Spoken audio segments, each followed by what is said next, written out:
That's my best friend.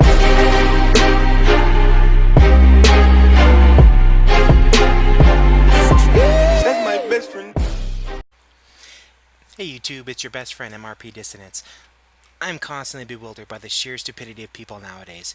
Everything everywhere is offensive to people, and simple forms of media become demonized because of a person's personal agenda.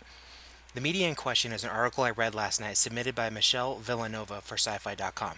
The article is titled The Relationship Between Anime and Fascism, and she goes on to say, I just wanted to watch a nice anime about people encountering gigantic fruit. At least that's how I was first exposed to ACCA 13 Territory Inspection Department, an anime series ostensibly about an inspector investigating a possible conspiracy to overthrow the government. When ACCA first popped up on my social media feeds, the portrayal of fruit, enormous and appetizing, caught my eye. The food-focused anime is one of my favorite genres. Intrigued, I fired up my Roku, clicked on Crunchyroll app, and settled in to watch the first episode of ACCA.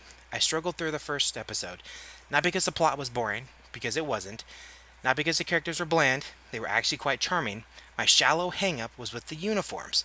Each government worker was clad in a black outfit, stylish and sharp, with a hint of red near the shoulders, an echoing of an SS uniform.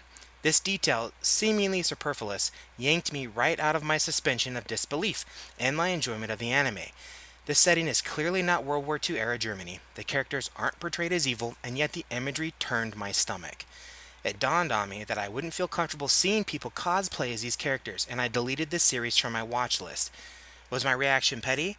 Should I have just powered through the series, even if the uniforms offended me? Other anime fans are able to watch this without getting upset, so why couldn't I? Perhaps most importantly, why do a considerable number of anime series have Nazi expos? What is up with anime and fascism anyway? She goes on to talk about Attack on Titan, and how the citizens are dominated by a fascist authoritarian government, and how the main character, Eren Yeager, buys into the military rhetoric of kill them all. She then begins to briefly discuss the unsettling apparent parallels between Full Metal Alchemist and World War II Germany, stating that the leader is even called Führer Bradley. And the movie Conquerors of Shambhala takes place in World War II Germany, with Hitler even making an appearance, further bringing parallels between anime such as Mobile Suit Gundam and Legend of the Galactic Heroes, because of an apparent antagonistic sovereign state as the main villain of these series.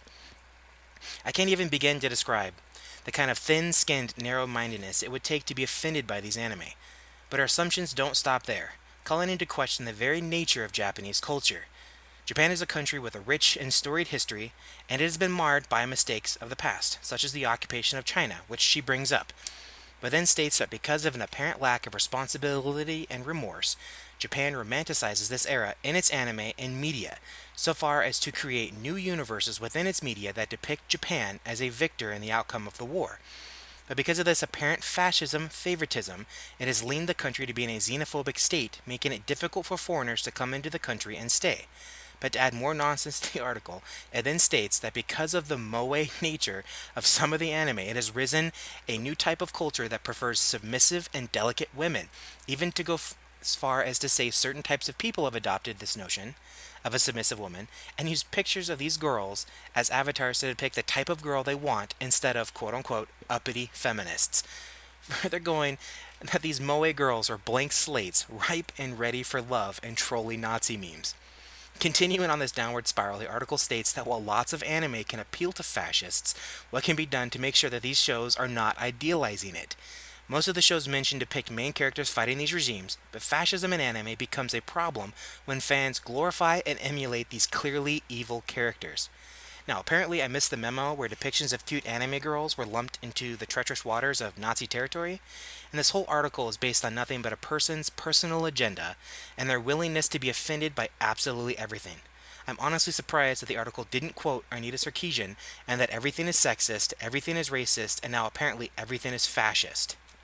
Now, I've put a link to the article in the description below if you want to read it for yourself, and if you made it to the end of this video, thanks for staying, drop a like and subscribe, and if you enjoyed the video, keep your eye out for the next one. Thanks, guys.